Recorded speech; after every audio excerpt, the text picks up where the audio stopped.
Welcome to Shop Talk with Brandi and James. I'm Brandi. And this is James. And we're here to talk about all things related to cross-cultural life and work. We're going to draw from our experiences as we've lived different places around the world. And also occasionally we'll have some special guests. We can learn from their experiences as well. Well, let's talk about New Year's resolutions. Let's do it. Why did you have this idea? Where did this even come from? I just thought, well, it's January and people are always talking about their word of the year and their resolutions. And I'm just like, this is new to me. Has that always been a thing where people have a word of the year? past few years. Okay. Newer. Because there's a number of people I know who are doing that. Yeah. I just think, I don't know if I'm cynical. People are like, I feel like the Lord gave me this word. So I would want a word at the end of a year. Because to me, that's much funnier. Like one word to sum up last year. Shit show? I don't know. But yeah, I thought, well, it's relevant. It's January. It's relevant. People are looking ahead. And I think people have more hope for 2021. Maybe people think 2020 is over. Therefore, all the bad's over. Let's look ahead. And I think looking ahead is great.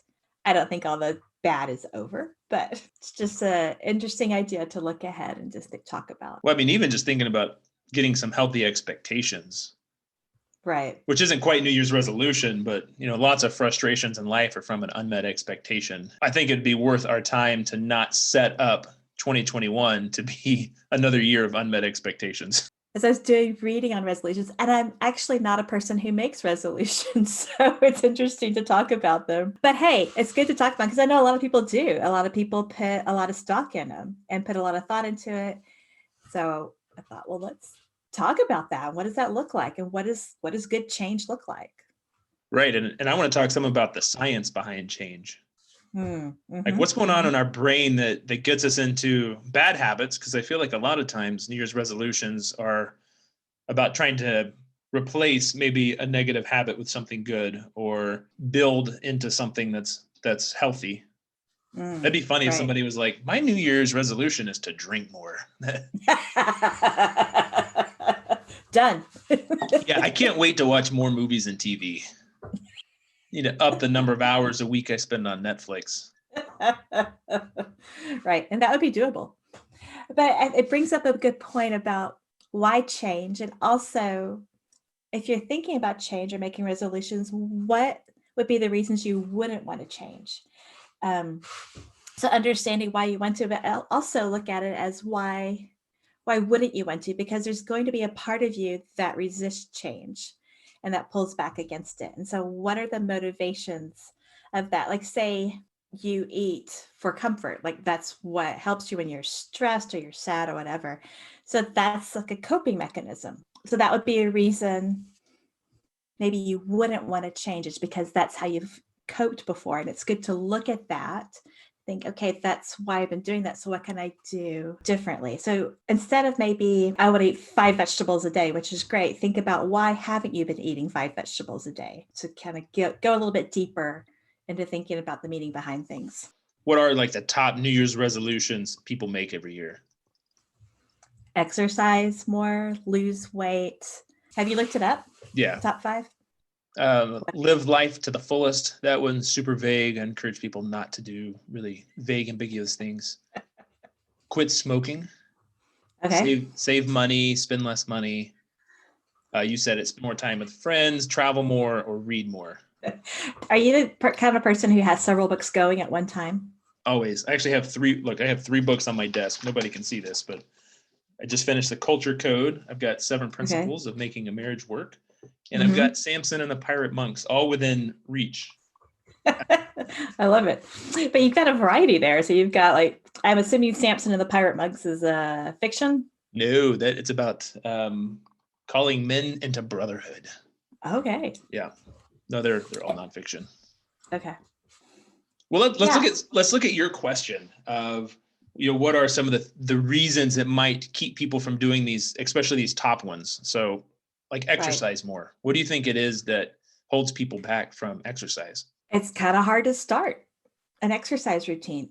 And also we might tend to put these expectations on ourselves. Like you said, okay, if the goal is exercise more, well, that's vague. What does that look like? Can you break that down into smaller steps? If it's sort of vague and out there, then it's hard to grasp onto it and to keep going. And also just getting movement going in a direction toward change can be difficult. And if you think about the reasons that keep you from doing it, I mean, the longer it's been since doing exercise, the less your body's got that kind of muscle memory. Like even going for a walk, if you do it, you might be out of breath. Your back might hurt, your feet might hurt. Right. And you're like, well, if I'm going to do it, I'm going to have to get new running shoes. Well, now you're delayed another 2 weeks because of snow or a slow postal system, or right. So it just becomes further and further out and harder to attain. Yeah, I read an article where it said even just get dressed to exercise and just do that for a week. Just get dressed to exercise. And that can be the bar that you set for yourself for the first week. And I like that because it's not something that's so huge that's hard to break off into bite-sized chunks. Like you can do that. You can get dressed to exercise for a week. And then after a week, you might be like, hey, I'm dressed. I might as well go out and walk around the block or something like that. But the thing with muscle memory, like we went home for 2 weeks or back to the States for 2 weeks. And I had all this planned to exercise there and everything like that. Didn't happen. So getting back, I realized, well, it's going to be hard. And I don't want to. But pushing past that initial hard helps get the ball rolling. So. I went for a run the night before last because no one ever looks at me and is like, oh, that guy's clearly a runner. Like it's just not my body type. But if there's a ball involved, I get much more excited for running. Ball? Yeah, that's exactly basically a Labrador. But I did, I kind of made it happen. And I think with a lot of things, once you get into it, you're like, oh, I can do this. This isn't that bad to walk around the block. Once you kind of get that 1 or 2 times. And I think as we talk about muscle memory, there's also memory that's happening in our neurotransmitters. Right. If you hold up your hand, like open palm, kind of face if you're walking around listening to this, it's going to look weird. And then hold up your other hand. So they're kind of next to each other. And you can make your fingers jazz hands. Like jazz hands. I don't know how I know what that is, but you saying that, I'm like, I know what that is. And you grew up in Texas. Yeah. And you kind of put your fingers together. So, maybe your middle index fingers are touching. This is actually a pretty good example of what neurons look like in your brain. Yeah. So your arm represents the axon. Then you have your hand, which represents the actual cell body. And then your fingers are dendrites. So wiggle them around. That's kind of fun. And what happens in our brain is we get pathways. Our neurons connect. And the more times we do something, the stronger that pathway gets. And this is really evident in addiction. So for example, with addiction, whatever the substance is, a lot of times people go to because of a need. Maybe they're feeling lonely, hungry, tired, bored, and they go to alcohol. And what happens is they build this pathway in their brain that says, when you feel this, this is what you do to relieve that. Right. It could be food. I'm really lonely. I've been sitting in my house all day because of COVID. I can't get out. And I just want to eat something sweet. And the more times we do that, the stronger that pathway gets, so that the time between this feeling and the behavior becomes really, really small. Right. Yeah, your brain knows to go there. Right.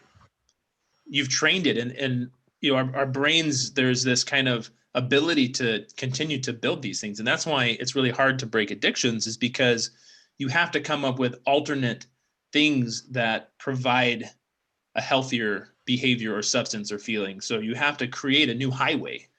Have you been to Antalya? I was there with you, of course. Yes. There is this ancient Roman gate. It's actually called Hadrian's Gate. Yes, exactly. Underneath it's all stone. It's thousands of years old, and there are massive ruts in the stone. I'm like, how many times did a horse and cart have to go through here to create 3 centimeter deep indentions in hard stone? Right. It just stuck out to me so much. Wow, that is a well-worn path. Right.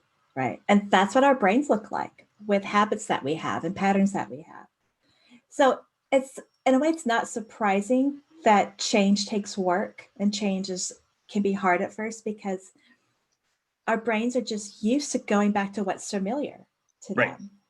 And so when you come up on a situation where you used to respond one way, but you're trying to learn how to respond a different way, it does take work. It's not something that happens overnight. You have to go to that new behavior enough times to where your old pathway, the grass starts growing over the old pathway.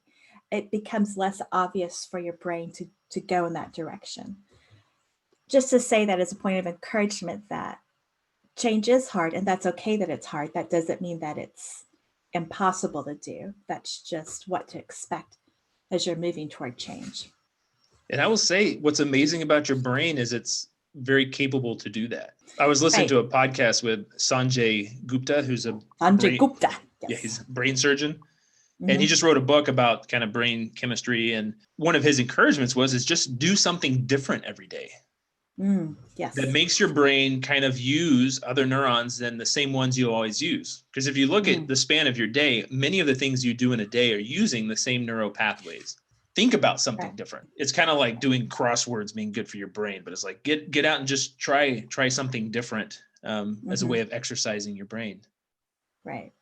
Recognize what your patterns are, what your familiar things are, and intentionally move out of them. With repetition, it's estimated that you need 10,000 repetitions to master a skill. Oh, that's a lot. But maybe it isn't a lot. Like 10,000 sounds huge. Just keep at it. You can chip away at it. Yeah, kind of based on that repetition idea, it takes 3 to 6 months for a new behavior to become a habit. Okay. Varying, of course, a lot by a person and how much you try. Okay. I was listening to a podcast with a basketball player, and he was talking about the late Kobe Bryant, who was at the Olympics and got up at 4 a.m. and worked on 3 hours with a coach with one shot. He did the same move over and over and over for 3 hours. Wow. That's pretty intense. That's crazy. Yeah. That's crazy. That's why he's one of the greats. Right. I think another thing too that's helpful to look at is what is motivating you to change. Is your motivation external or internal? Have you set a resolution? Are you considering a resolution because of what you feel like you should do, or because what others are pressuring you to do or encouraging you to do? And input from others is great. But I think it's important to also look at why we're looking toward change. Is it to make someone else happy or please someone else? Or is this something that's coming from something we actually want to see ourselves as well? Maybe do an example. I mean, walk through like internal and external motivation with, say, I don't know, losing weight. Right. So losing weight, external motivation would be, I want to look like this. Maybe there's an ideal in your mind that you think is beautiful or pretty. Chris Hemsworth. Okay, right. Is it Endgame Thor or is it pre-Endgame Thor? That's a good question. Oh, yeah. Well, I mean, I'm definitely one of those now. For those of you who are Avengers fans. Right. So if it's your motivation to look like Chris Hemsworth, who I think exercises professionally, it seems like it, then like, wow, I'm not sure how realistic that is, or you're saying my bar's too high. I see what you're saying. Really? Well, I'm just saying if it's Endgame Thor. Check. But if your motivation is, I want to be healthier, I feel better when I'm healthier, and I imagine I'm going to feel better if I lose 10 pounds or whatever. I'll be within this range of body weight that is normal for my height and age and things like that. Would probably be more of a sustainable motivation. What about, I'm looking at some of these other really popular ones. What about getting organized? Right. So getting organized, could it be, I want to get organized because I can find things better. I maybe won't be so flustered at the end of the day when I'm trying to find things. Or is it getting organized because I feel like other people think I'm a mess? So which one do you think is going to be more powerful? If you look at it as other people think I'm messy, that might be more shame-based, and that shame is quite powerful. But I don't think it's going to move you toward healthy change. Right. Especially because, for a lot of people, shame is a trigger for unhealthy activities. Right. The difference between guilt and shame is, oh, I made a mistake, I shouldn't have done that. Shame is, I feel worthless because of it. And shame is this really core, deep setted part of who we are. And for a lot of people, it can be, a trigger for looking at pornography, a trigger for overeating, for self-blame and giving up. A lot of giving up is shame. Well, I'm just not good enough anyway. I'm never going to be this external thing that I want to be, so why try? Right.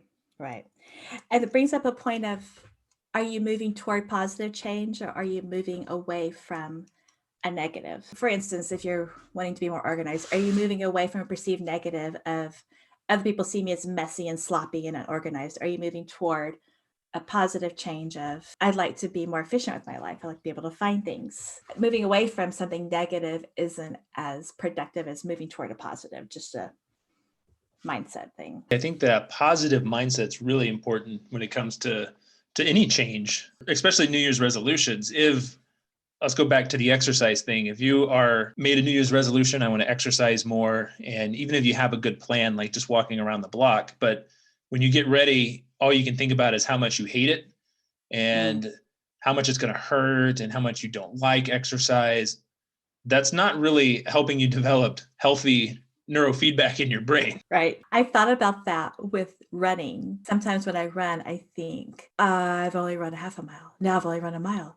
Now I've only run a mile and a quarter. It's like, dude, you're making yourself miserable here. Right. I realize, stepping back, I think about the negatives of running the whole time that I'm running. Well, why do that? Think about, like, I'm moving toward change. I'm moving toward getting healthier, getting stronger. Like, it seems like that's more of a motivation. Right. This step is good for me. Right. Wow, that step was good for me. Mm-hmm. Or, ow. That's why I like riding a bike, because when I'm running, the only thing I can think about is I am just one little step away from making this a walk. And on a bike, if you can coast for a minute, you could, right. The coasting version of running is just stopping. I end up running with people who are faster than me, just have a faster pace than me, which isn't hard to do because I'm not the fastest runner, but I tend to look at them and think, why is everyone faster than me? How about reframing that positively? I'm out here running, and this is good. It's good for me. It's even catching that if only I was faster, if only I was in better shape, if only I hadn't eaten 2 cakes, being able to pause and say, wow, what's really going on in my head? Yeah, look at what you're saying to yourself as you're moving toward change. Because again, it's going to be difficult. So I imagine you're going to have some internal voices who are telling you that it's too hard, or you're not doing it right or good enough, or stuff like that. I would encourage you to be aware of what those voices are saying to you. And if they're being destructive, then you can look toward, again, the positive change and the positive things that are happening. I think it's helpful to realize that probably as you're moving toward change, you're going to have setbacks. And that's part of the process. We can get into these spirals of, I messed up. This is horrible. I'm not going to do this. Okay, forget it. I'm not doing this anymore. Versus looking at a setback as, okay, what can I learn from this? And sometimes when I talk to people that I work with in counseling, I try to help them reframe it as like, you're moving along this path, and if you have a setback, you're not all the way at the beginning again. You're still where you are. You're just learning more about your process where you are. Because we tend to think, I've fallen all the way back to the beginning. All the progress I've made doesn't matter. But it actually does matter a lot. And you can learn from your setback to keep moving forward versus seeing the setback and, again, being filled with shame or self-recrimination and just saying, I'm just not going to do it. That really makes a difference as people are making a resolution, because they're kind of setting themselves up to succeed or fail.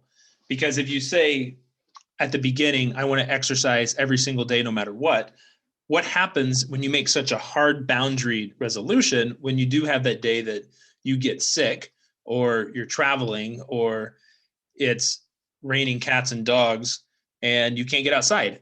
What happens then when you have that day? You set such structured boundaries that you might give up and be like, well, I obviously am not going to do that this year. I'll try again next year. So thinking about how can I set this and frame this in a way that actually makes me successful, has room for error, because that's just going to happen. You're learning something new, which is challenging.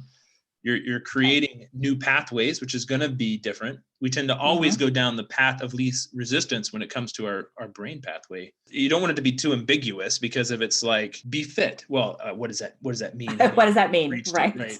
Versus, I want to do something physically active for 30 minutes 3 times a week, or, if I don't, then I'll try to get one more day in the next week, making yourself, this is only between you and your brain, make it attainable. Right. Make it attainable and break it off into small steps too. Even if you say something like, I want to, at the end of the year, be able to run 5K, that's good. That's measurable. Let's break it into smaller steps too. What's it going to take to run a 5K? I'm going to first get out and walk around the block, 3 times a week. And then I'm going to start jogging. Maybe I'll jog 1K, and, break it into things that are measurable too, instead of a big goal that just seems huge and out there. Another thing that helps with just good lasting change is to be involved in a community with other people who are also working toward change. And it could be they have the same goals, could be similar goals, or it could just be people who are invested in you, who want to encourage you and cheer you on along the way too. But have people in your life who you can talk to your goals about and who can encourage you. Benjamin Mays said that the tragedy in life doesn't lie in not reaching goals, but in having no goals to reach. That's a good one. I can always count on you for the good quotes, James. I kid you not. I learned that when I was 17, giving a speech for like a public speaking competition. And cool. It has stuck. I was looking for a good quote for our podcast. And I thought, James is going to have one. Yeah, for sure. 100%. And you did. Another thing I found is the acronym SMART when you're thinking about change. SMART is making your goals specific, measurable, achievable, relevant, and time bound. So again, breaking them off to where it's something that you can say specifically what you're doing. You can break it off into increments that you can measure. Time bound is just, I want to get healthy. Right. Okay. I want to, by the end of this month, be drinking 8 glasses of water a day. Okay. That's something that's more time bound. So. I know that weight loss is a really big one. And when you think about SMART, so the specific is, to me, I would encourage people to get more towards what are the things that I can do that would move me towards that, like exercising or eating less. Something really simple, like never going for seconds. As long as you don't start cheating by just piling your first so high. Right. little things that are really specific that will have that desired outcome of losing weight. Because it's kind of hard to just say, oh, I want to lose 2 pounds this month. Right. Rather coming up with the more thing. Measurable is really good. How do you measure that you're doing it, that you're successful, or that you're even moving along that path? Right. And these things are going to build into success. So if it's something that you can actually see and just kind of put your hands in and work with too, you're more likely to be able to stick with it. It's like, oh, I just want to lose weight and be healthy. And those are good things, but just think about what things have you been telling yourself to make you reach for this goal? What are your automatic thoughts saying to you about who you are and what you need to do? It's a great goal, but just look at what's going on internally that's making you move toward that goal. I don't make New Year's resolutions. Neither, which is really funny that we're doing these. It's not really our personality type. You gotta have a little bit of J to make a New Year's resolution.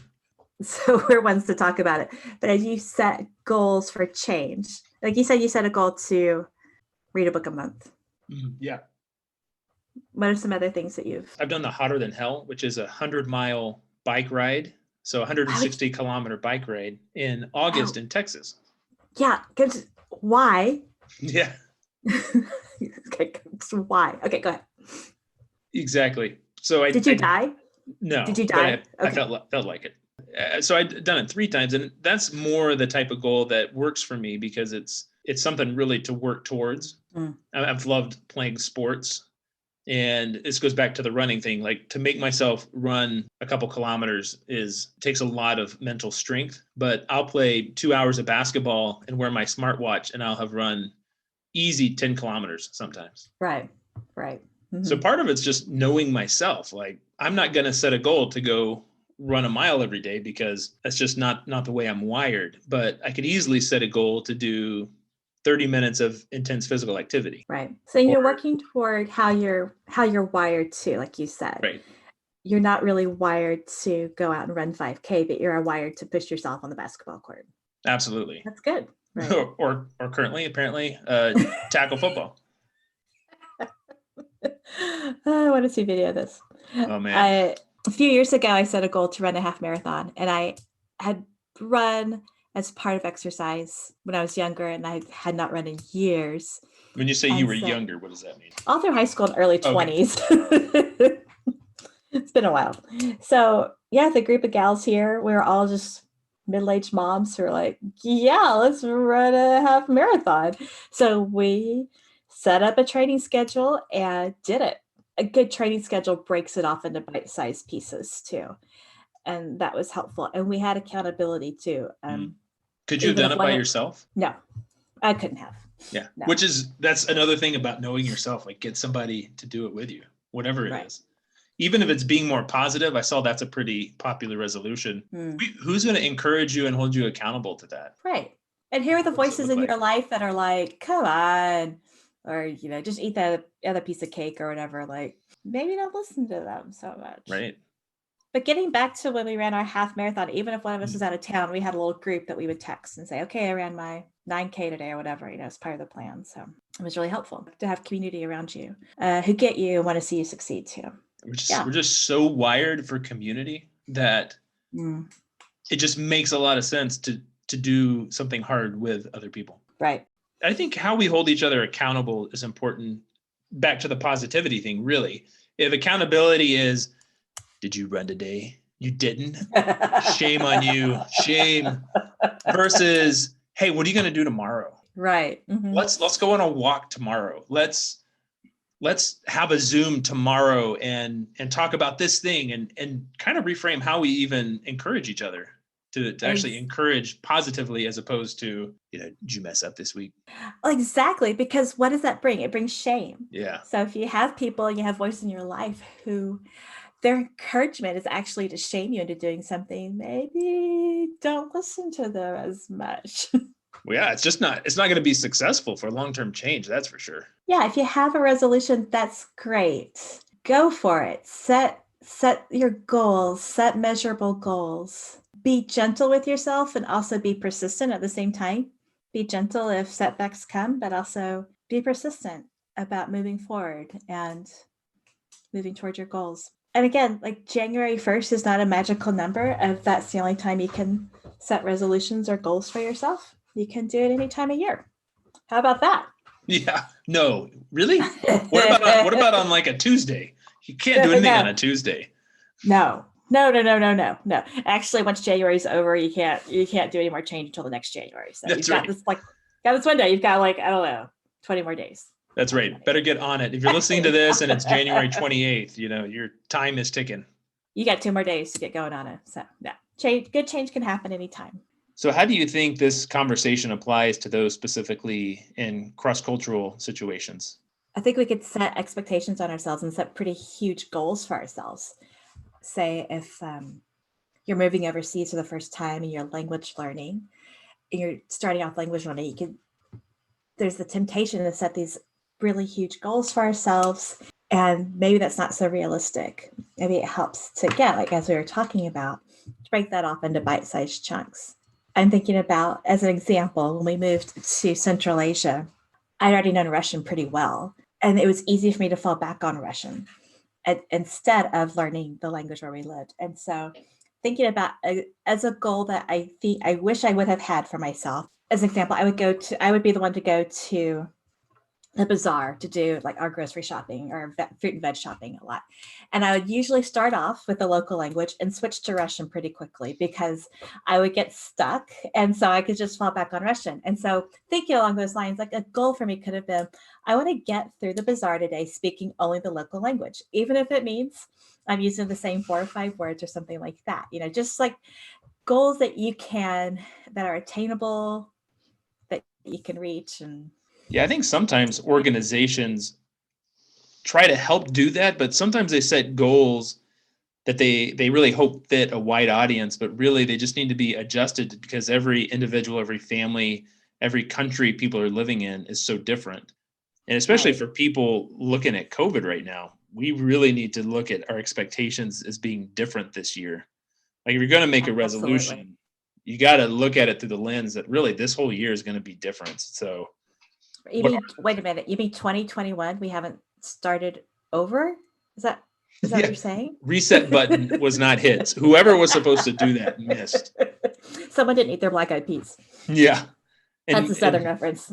Exactly. I think that's something that really is important with those New Year's resolutions or with any kind of change you're hoping to make. Like we said, it doesn't have to be January 1st, is to really grab hold of those positive steps you have made and let that be kind of encouragement to keep going. Not, oh my gosh, I missed a day, but hey, you know what? I learned a new word this week and I've used it in the market and it actually was successful, and look at that as a big step to go forward on, not be like, wow, I didn't know what to say 10 times. And this guy looked at me like I was crazy when I asked for oranges. Yeah. Build on your successes and recognize where you are growing. That is helpful.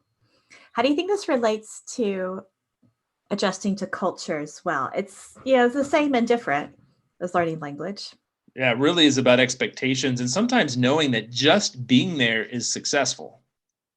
Right. Like sometimes with culture, we're like, oh, I have to meet so many new people. I have to do this many new trips somewhere, which is now really complicated because of COVID. Actually, just living cross-culturally is a success.